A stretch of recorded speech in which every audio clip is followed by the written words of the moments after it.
یا قوم اعبدوا اللہ ما لکم من الہ غیرہ، اے میری قوم کے لوگوں، اللہ کی عبادت کرو، تمہارا کوئی معبود اس کے سوا نہیں ہے۔ حضرت نوح کی دعوت بھی یہی تھی، حضرت ہود کی بھی یہی تھی، حضرت صالح کی بھی یہی تھی، حضرت شعیب کی بھی یہی تھی۔ بس فرق کیا ہے کہ پہلے رسول آتے تھے اپنی اپنی قوموں کی طرف صرف، لہذا آپ کو ان رسولوں کے ضمن میں ملے گا یا قوم اعبدوا اللہ ما لکم من الہ غیرہ، اے میری قوم کے لوگوں، اللہ کی عبادت کرو، اللہ کی بندگی کرو، اللہ کی پرستش کرو، اسی کو اپنا محبوب اصلی بناؤ اور اس کے ہر حکم کی اطاعت کرو۔ یا قوم اعبدوا اللہ ما لکم من الہ غیرہ۔ نبی اکرم صلی اللہ علیہ وسلم پر آ کر، کیونکہ آپ کی بعثت ہے پوری نوع انسانی کے لیے، تو اب یا قوم کا لفظ نہیں رہا، یا ایھا الناس، اے لوگو، اے بنی نوع انسان، یا ایھا الناس اعبدوا ربکم الذی خلقکم والذین من قبلکم لعلکم تتقون، اے لوگو عبادت کرو، بندگی کرو، پرستش کرو اپنے اس رب کی جس نے تمہیں بھی پیدا کیا اور جو تم سے پہلے تھے ان کو بھی پیدا کیا تاکہ تم بچ سکو۔ یہ کیوں کہا دوہرا کر تم سے پہلوں کو بھی پیدا کیا؟ اس لیے کہ اکثر و بیشتر گمراہ لوگ مشرکین کیا کہتے تھے اپنے رسولوں سے کہ ہم تو بس اپنے آباء و اجداد کے رستے پر چلیں گے، ما وجدنا علیہ آباءنا، جس طریقے پر، جس طرز عمل پر ہم نے اپنے آباء و اجداد کو پایا ہے ہم نے اسی پر چلنا ہے۔ تو واضح کر دیا تم بھی مخلوق ہو، وہ بھی مخلوق تھے، تم بھی انسان ہو، وہ بھی انسان تھے، تم سے بھی غلطی ہو سکتی ہے، ان سے بھی ہو سکتی تھی، لہذا یہ اصول نہیں ہے کہ جو بھی آباء و اجداد کی ریتیں ہیں، رسمیں ہیں، طریقے ہیں اور جو ان کے عقیدے ہیں انہی کو آپ لے کر چلیں، بلکہ آپ تو تلاش کریں صحیح عقیدہ کیا ہے، صحیح زندگی گزارنے کا طریقہ کیا ہے، اس کو اختیار کریں۔ یا ایھا الناس اعبدوا ربکم الذی خلقکم والذین من قبلکم لعلکم تتقون، تاکہ تم بچ جاؤ جہنم کی آگ سے۔ یہ جو میں نے بتایا کہ اطاعت کلی، ہمہ تن، ہمہ وقت، ہمہ وجوہ، جزوی اطاعت نہیں، بس یہ ذرا نوٹ آف کاشن ہے۔ اگر ہم اللہ کا ایک حکم مانیں گے ایک نہیں مانیں گے، یہ جزوی اطاعت ہے، یہ اللہ کو قبول نہیں ہے۔ اللہ کی طرف سے تو یوں سمجھیے کہ پیکج ڈیل ہے، ٹیک اٹ اور لیو اٹ، لینا ہے تو پورا لو ورنہ دفع ہو جاؤ، اللہ کو تمہاری ضرورت نہیں ہے، تمہیں اللہ کی ضرورت ہے۔ یا ایھا الذین آمنوا ادخلوا فی السلم کافہ، اے ایمان والو اسلام میں داخل ہونا تو پورے کے پورے ہو، ادھورے نہیں۔ اور سورہ بقرہ کی آیت نمبر 85 کے اندر تو جو وعید آئی ہے، افتؤمنون ببعض الکتاب وتکفرون ببعض، کیا تم ہماری کتاب، ہماری شریعت کے کچھ حصے کو مانتے ہو اور کچھ کو رد کرتے ہو؟ فما جزاء من یفعل ذلک منکم، تو جو کوئی بھی تم میں سے یہ روش اختیار کریں گے ان کی کوئی سزا اس کے سوا نہیں ہے، کان کھول کر سنیے، ان کی کوئی سزا اس کے سوا نہیں ہے کہ دنیا میں ذلیل و خوار کر دیے جائیں اور قیامت کے دن یردون الی اشد العذاب، شدید ترین عذاب میں جھونک دیے جائیں۔ وما اللہ بغافل عما تعملون، اللہ غافل نہیں ہے، بے خبر نہیں ہے، لا علم نہیں ہے اس سے کہ جو تم کر رہے ہو۔ تم اپنی داڑھیوں کے طول سے اللہ کو دھوکہ نہیں دے سکتے، تم اپنے پائجاموں کو ٹخنوں سے اوپر رکھے اللہ کو دھوکہ نہیں دے سکتے کہ تم بہت متبع رسول ہو، تم اپنے عمروں اور حجوں سے اللہ کو دھوکہ نہیں دے سکتے، اللہ کو معلوم ہے کہ حرام کی کمائی سے حج کیا ہے، حرام کی کمائی سے عمرہ کیا ہے، تو یہ جو جزوی اطاعت ہے کوئی اطاعت نہیں، اللہ کو قبول نہیں۔ آدمی سوچتا ہے کہ چلیے میں نے یہ کام اچھے کیے، یہ برے کیے، مجھے اچھے کاموں کا کچھ کریڈٹ بھی تو ملنا چاہیے نا، لیکن نہیں، اللہ کہتا ہے جزوی اطاعت منہ پر دے ماری جائے، اور جو دنیا کی سزا ہے وہ تو ہم اپنی آنکھوں سے دیکھ رہے ہیں۔ 130، 140 یا 150 کروڑ مسلمان دنیا میں ہیں، ذرا اندازہ کیجیے، لیکن ہماری رائے کی کوئی اہمیت ہے؟ بین الاقوامی معاملات میں کوئی ہم سے مشورہ لیتا ہے کہ آپ کا کیا خیال ہے؟ کسنمی پرسد کے بھیا کیستی، ایسے بھی ملک چھ کہنا چاہیے، اب تو ان کا حال پتلا ہے، دولت کے انبار تھے ان کے پاس، لیکن ان کا مذاق اڑتا تھا مغربی ممالک، وہ چاہے سعودی بادشاہ ہو اور چاہے وہ یو اے ای کے امیر ہو، مذاق ہی اڑتا تھا، نہیں کوئی حیثیت نہیں۔ حالانکہ کتنا بڑا رقبہ ہے انڈونیشیا کے آخری جزیروں سے لے کر موریتانیہ تک، سالڈ اسلامی آبادی، مسلمان آبادی۔ آپ کہیں گے کہ یہ بھارت جو ہے اس میں تو اکثریت تو نہیں ہے، لیکن 15 کروڑ یا 18 کروڑ تو آدمی یہاں موجود ہیں، لیکن کوئی عزت، کوئی حیثیت دنیاوی بین الاقوامی سطح پر۔ بہرحال یہاں بھی ہیں لوگ، کھاتے پیتے لوگ ہیں، ان کی اپنی کچھ عزت ہے اپنے معاشرے کے اندر، لیکن بحیثیت امت، بحیثیت قوم کیا حیثیت ہماری؟ تو اللہ خزی فی الحیات دنیا، وہ تو ہماری نگاہوں کے سامنے موجود ہے. اب قیامت کے دن کے بارے میں جو دھمکی اللہ نے دی ہے، وہ یوم القیامت یردون الی اشد العذاب، قیامت کے دن شدید ترین عذاب میں جھونک دوں گا. اس پر اللہ سے معافی طلب کی جا سکتی ہے، دعائی کی جا سکتی ہے، اللہ ہم پر رحم فرمائیے. یہ میں نے آپ کے سامنے رکھا ہے فارمولہ، اللہ کی اطاعت جمع اللہ کی محبت. تو گو ٹو میک عبادت، یہی دو الفاظ آتے ہیں اللہ کے رسول کے لیے بھی صلی اللہ علیہ وسلم. اللہ کے رسول کی اطاعت یہ تو اسلام کا بنیادی تقاضا ہے. اطیعوا اللہ واطیعوا الرسول فإن تولوا فإن اللہ لا يحب الکافرین. اطاعت کرو اللہ کی، اطاعت کرو رسول کی. پھر اگر یہ منہ موڑ لے تو اللہ کو ایسے کافر بالکل پسند نہیں، تو کفر کا فتویٰ ہو رہا. لیکن اللہ کے رسول کی اطاعت کے ساتھ محبت کو جمع کیجئے. میں نے ابھی آپ کو حدیث سنائی ہے، حضور نے فرمایا لا یؤمن احدکم حتی اکون احب الیہ من والدہ وولدہ والناس اجمعین. تم میں سے کوئی شخص مومن ہو ہی نہیں سکتا جب تک کہ میں اس سے محبوب تر نہ ہو جاؤں، اپنے باپ سے، اپنے بیٹے سے اور تمام انسانوں سے. تو اللہ کے رسول کی اطاعت جمع اس کی محبت. اس محبت کے ضمن میں ایک واقعہ یاد آیا جس سے اندازہ ہوگا کہ کس قدر اپنائیت تھی، کتنا قرب تھا حضور کے اور حضرت عمر فاروق رضی اللہ تعالیٰ عنہ کے مابین. ایک مرتبہ حضور دریافت کرتے ہیں حضرت عمر سے، عمر تمہیں مجھ سے کتنی محبت ہے؟ اب آپ سوچئے، ذرا سا بھی مغایرت کا باریک سا پردہ بھی اگر کہیں ہو تو کیا یہ سوال کیا جا سکتا ہے؟ تو انتہائی قریبی شخص سے کیا جائے گا تمہیں مجھ سے کتنی محبت ہے؟ عرض کیا آپ مجھے دنیا کے ہر انسان سے بڑھ کر عزیز ہیں. فرمایا اور اپنی جان سے؟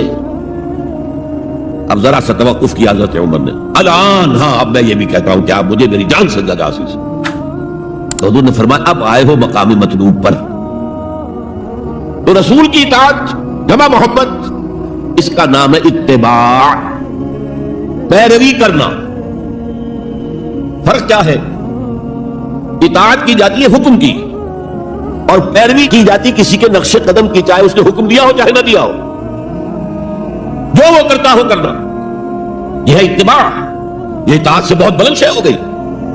مثال کے طور پر یہ چھوٹی چھوٹی مثالیں، اصل اتباع کیا ہے وہ میں بعد میں عرض کروں گا. کوئی ایک صحابی بدو باہر سے آئے، ایک ہی دفعہ حضور کو دیکھا. حضور اس وقت اس حالت میں تھے کہ آپ کے بٹن جو ہے کھلے ہوئے تھے گریبان کے. انہوں نے پھر ساری عمر اپنے گریبان کے بٹن نہیں لگائے. میں نے اللہ کے رسول کو اس حال میں دیکھا ہے، میں تو ان کی پیروی کروں گا. حضور نے کوئی حکم تو نہیں دیا تھا. تو یہ جو محبت، شدید محبت کے تحت جو بات آئے گی اس کا نام اتباع ہے. اور اس اتباع کا مقام کیا ہے وہ آیت میں سنا چکا ہوں آپ کو.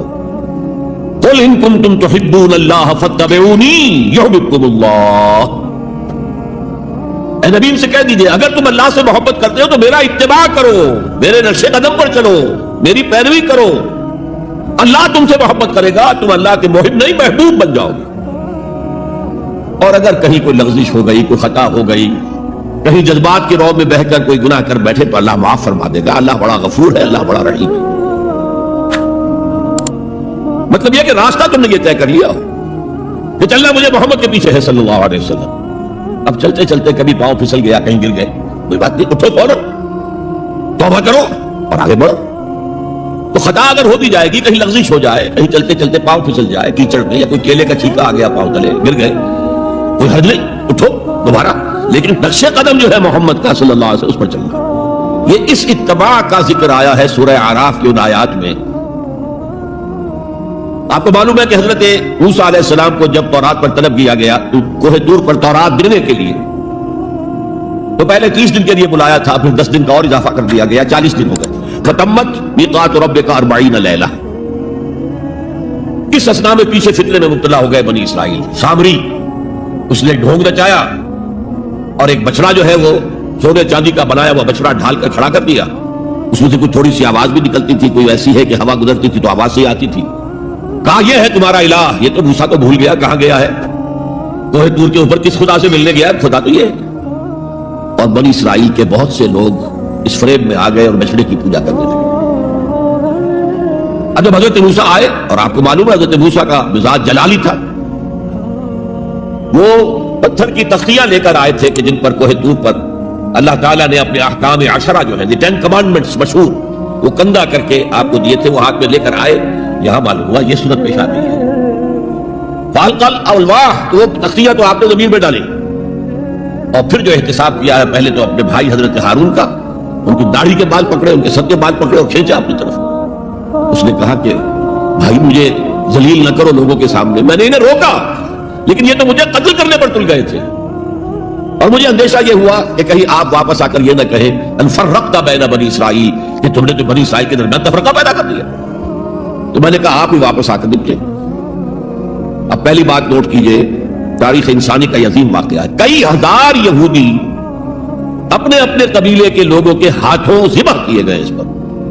اللہ تعالیٰ نے حکم دیا اور حضرت موسیٰ نے حکم دیا، اللہ کا حکم موسیٰ نے پہنچایا کہ 12 قبیلے میں ہر قبیلے کے جن لوگوں نے یہ حرکت کی ہے ان کو اسی قبیلے کے لوگ اپنے ہاتھ سے ذبح کریں۔ اب یہ بہت بڑی توبہ تھی، بہت بڑی توبہ تھی، بہت بڑی توبہ تھی، اپنے قبیلے کے لوگوں کو قتل کر دینا۔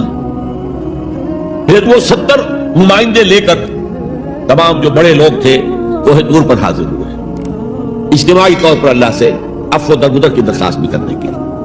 وہاں اللہ نے زبردست زلزلہ بھیج دیا، محسوس ہوا اب سب ہلاک ہو جائیں گے۔ حضرت موسیٰ نے کہا پروردگار تو چاہتا تو مجھے اور اس قوم کو پہلے ہی ہلاک کر دیتا، تو ہمیں نکال کر لایا ہے آل فرعون کے پنجوں سے، تو نے ہمیں نجات دی ہے، تو پروردگار ہمارے لیے اپنی رحمت طے کر دے، لکھ دے، فاکتب لنا، ہمارے لیے طے کر دے، لکھ دے اپنی رحمت۔ اس پر فرمایا اللہ نے دیکھو موسیٰ میری ایک رحمت تو عام ہے، وسعت کل شیء، رحمتی وسعت کل شیء، ہر شے کے ساتھ ہے، اور ایک میری خاص رحمت ہے وہ میں لکھ دوں گا، طے کر کے رکھ دوں گا، للذین یتبعون الرسول النبی الامی، ان لوگوں کے لیے جو میرے رسول نبی امی پر ایمان لائیں گے، ان کا اتباع کریں گے۔ یہاں بھی لفظ اتباع آیا، اور اس میں پھر حضور صلی اللہ علیہ وسلم کی کچھ شان بیان ہوئی ہے، بات لمبی ہو جائے گی، اور پھر فرمایا یہ گویا کہ اتباع کی تفسیر آ رہی ہے۔ اتباع کا مطلب کیا ہے؟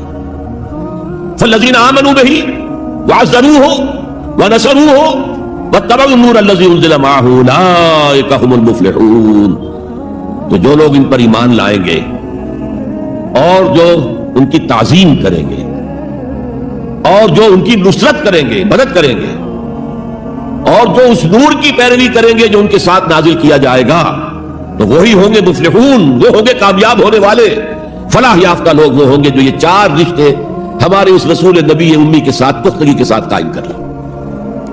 یہ 4 رشتے کیا ہیں؟ اتباع رسول کا تقاضا اول تو ان 4 الفاظ کے حوالے سے سمجھیے، پھر ذرا ایک دوسرے انداز میں بھی بیان کروں گا۔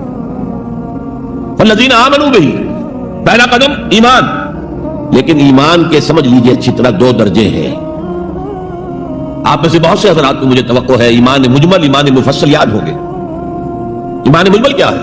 آمنت باللہ کما ہوا باسمائہ وصفاتہ وقبلت جمیع احکامہ اقرار باللسان وتصدیق بالقلب۔ پہلا درجہ ہے اقرار باللسان، اشہد ان لا الہ الا اللہ واشہد ان محمد رسول اللہ۔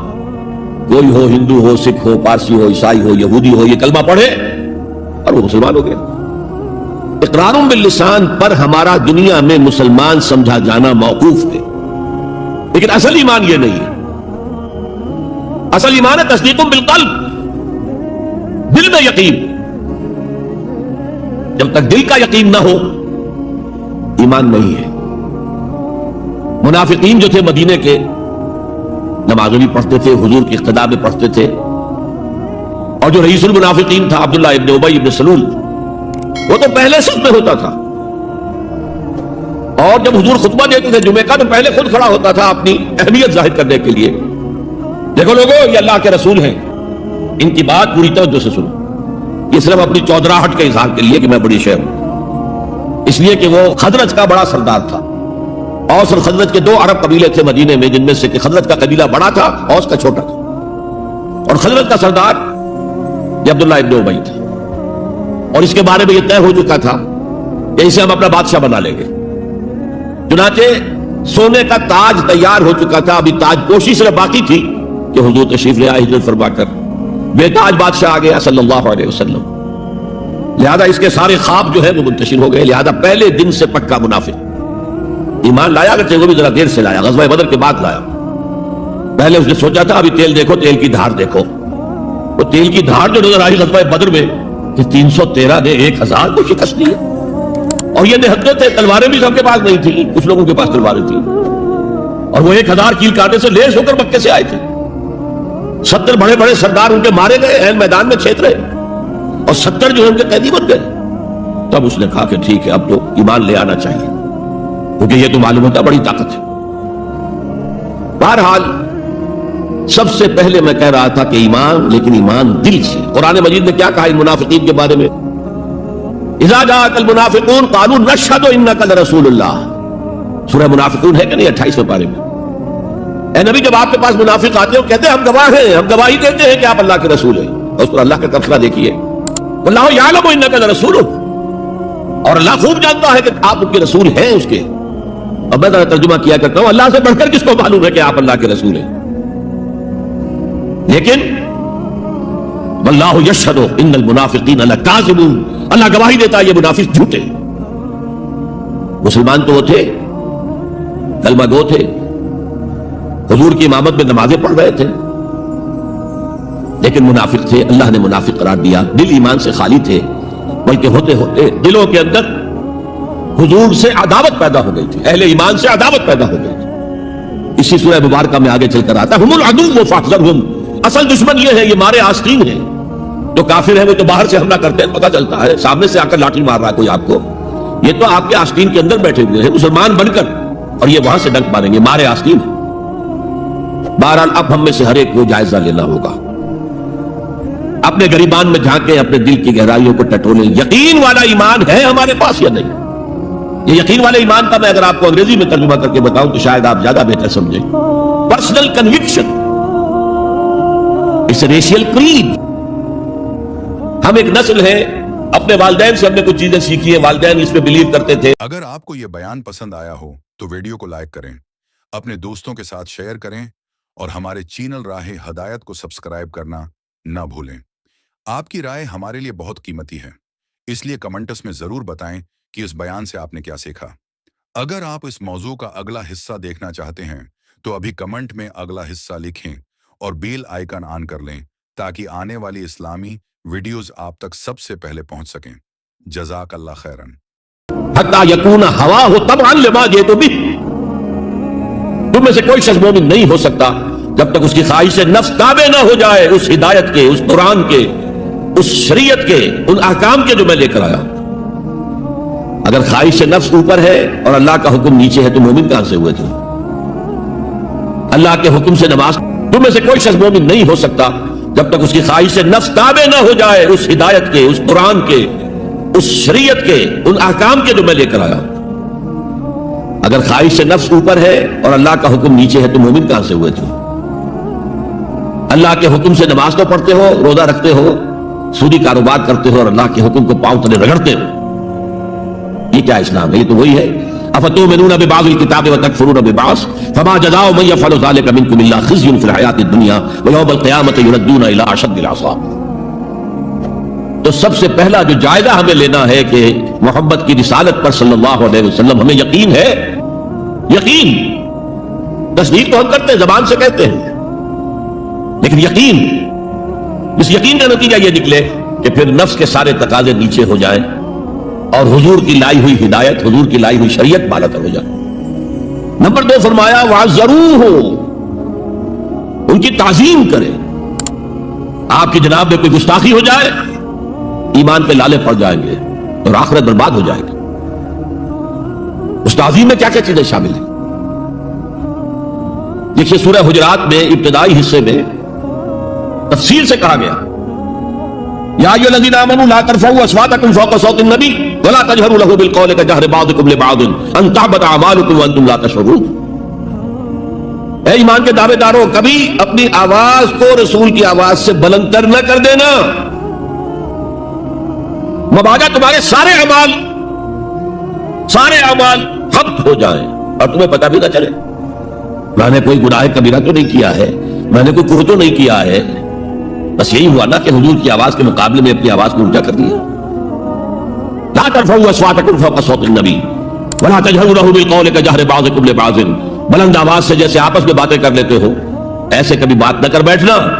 ان تحبط اعمالکم کہ تمہارے سارے اعمال حبط ہو جائیں، اکارت چلے جائیں، ختم ہو جائیں، وانتم لا تعلمون تمہیں احساس بھی نہ ہو کہ ساری پونجی لٹ گئی۔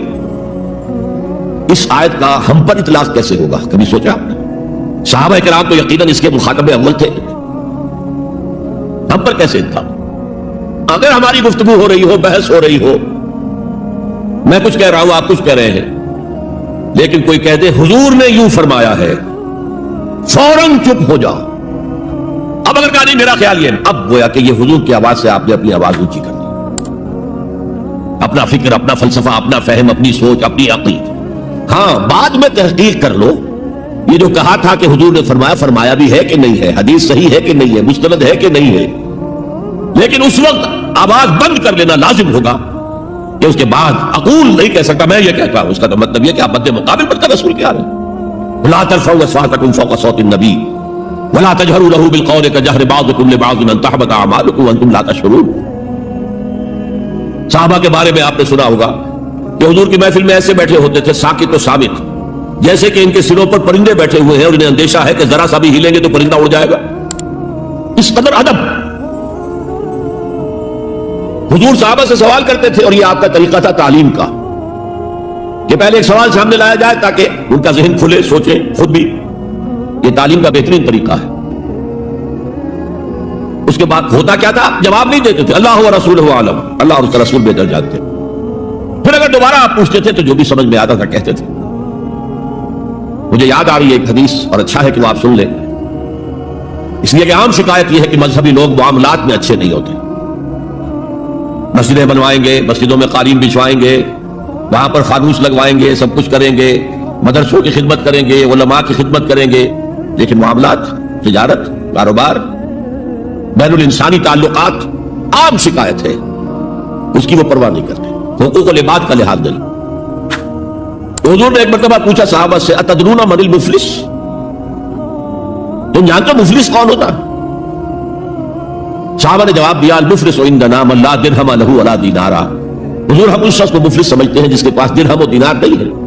ہم کہیں گے روپیہ پیسہ نہیں ہے، فرمایا نہیں، میری امت کا مفلس وہ ہوگا جو بہت سی نمازیں لے کر آئے گا، بہت سے روزے لے کر آئے گا، بہت سے حج لے کر آئے گا، بہت سے عمرے لے کر آئے گا، لیکن اس کے ساتھ ہی قد شتم ھذا، فلاں شخص کو گالی دی تھی، واکل مال ھذا، فلاں شخص کا مال کھا لیا تھا، فلاں شخص پر تہمت لگائی تھی۔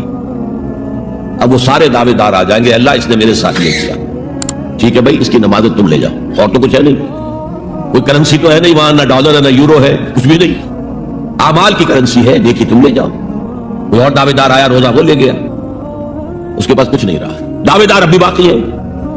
اب ان کے گناہ جو ہے اس کے حساب میں پڑھنے شروع ہو جائیں گے، یہاں تک کہ دوسروں کے گناہوں کے بوجھ تلے دب کر وہ جہنم میں جھونک دیا۔ یہ مفلس، تو یہ انداز تھا حضور کا سمجھانے کا، پڑھانے کا، فطری طریقے تعلیم۔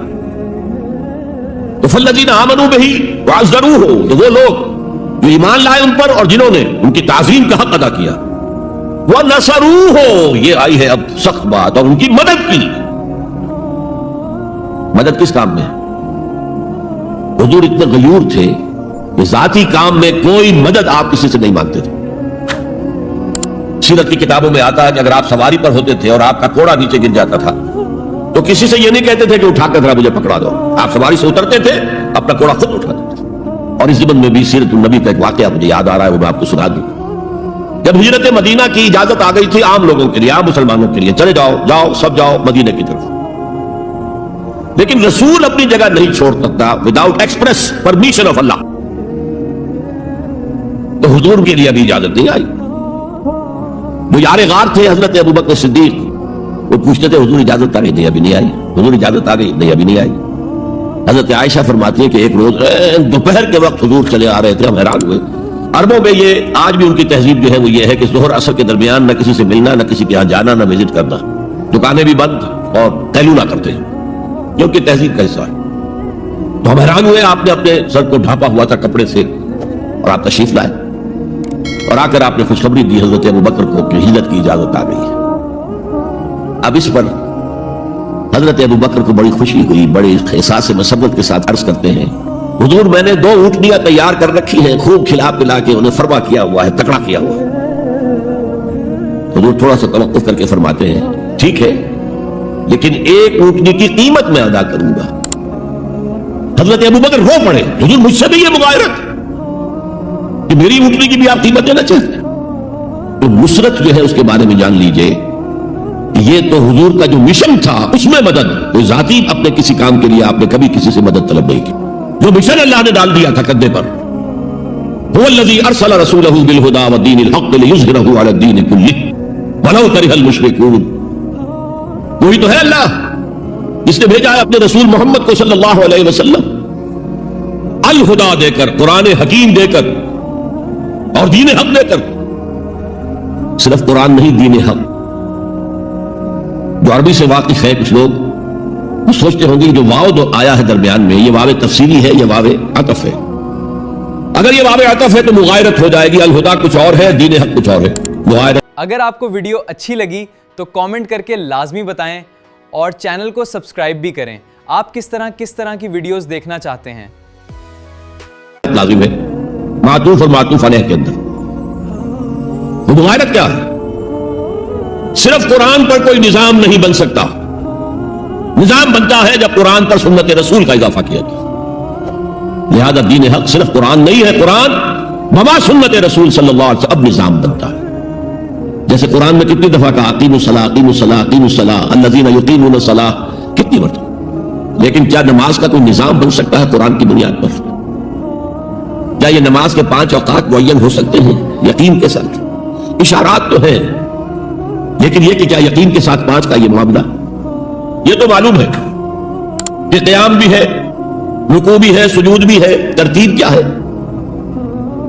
یہ کسی قرآن مجید کی آیت سے ثابت ہوگا؟ پھر ہر رکعت میں رکوع ایک ہے, سجدے 2 ہیں. کیوں؟ یا تو سجدہ بھی ہو یا رکوع بھی 2 ہو. لاکھ اختلاف ہو جاتے ہیں. یہ جو 1450 برس ہو گئے, کہیں پریڈ ٹوٹتی ہے. اگر یہ ہوتا کسی کے نزدیک رکوع بھی 2 ہے تو ایک رکوع کے بعد دوسرا رکوع کرتا, باقی لوگ گئے ہوتے سجدے کے اندر, ٹوٹ گئی نا پریڈ. اور کسی کی رائے یہ ہوتی کہ سجدہ بھی ایک ہی ہے تو وہ ایک سجدہ کر کے کھڑا ہو جاتا, دوسرے ابھی دوسرا سجدہ کر رہے, تو وہ کہہ سکتا تھا کہ یہ ناداں گر گئے سجدے میں جب وقت قیام آیا, اب تو وقت قیام آ چکا تھا. ہے ایسا اختلاف کوئی؟ سن 62 میں پہلی مرتبہ جب حج پر گیا ہوں تو سب سے بڑا تاثر میرا یہی تھا کہ 1400 برس ہو گئے ہیں اور امت کتنے وسیع علاقے میں پھیلی ہے. ہر نسل کے لوگ اس میں آئے ہیں, ہر رنگ کے لوگ آئے ہیں, ہر جغرافیائی پس منظر کے لوگ آئے ہیں, ہر تاریخی پس منظر کے لوگ آئے ہیں. لیکن یہ نماز میں تو کوئی فرق نہیں, نماز ٹوٹتی نہیں کہیں. ایک پریڈ چل رہی ہے. تو نماز کا بھی نظام سنت کے بغیر نہیں بنتا. تو نظام زندگی, مکمل نظام زندگی, وہ قرآن پر سنت کے اضافے سے وجود میں آئے گا. اس لیے قرآن کو علیحدہ کہا اور دین الحق کو علیحدہ کیا. اور دین الحق کسے کہتے ہیں؟ دیکھیے دین کے بنیادی معنی ہے جزا و سزا, مالک یوم الدین. ہم پڑھتے ہیں کہ نہیں؟ ارایت الذی یکذب بالدین, تم نے دیکھا اس شخص کو جو جزا و سزا کا منکر ہے. اب یہ جزا و سزا یقیناً کسی قانون کے تحت ہوتا ہے, اور قانون کا ساتھ تصور ہے قانون بنانے والا کون ہے. اگر آپ کو ہماری ویڈیو اچھی لگی ہو تو ہمارے چینل کو سبسکرائب ضرور کریں. ڈاکٹر اسرار احمد رحمۃ اللہ علیہ کی وفات کے لیے سورہ فاتحہ پڑھ کر کامنٹ میں آمین لکھیں. شکریہ.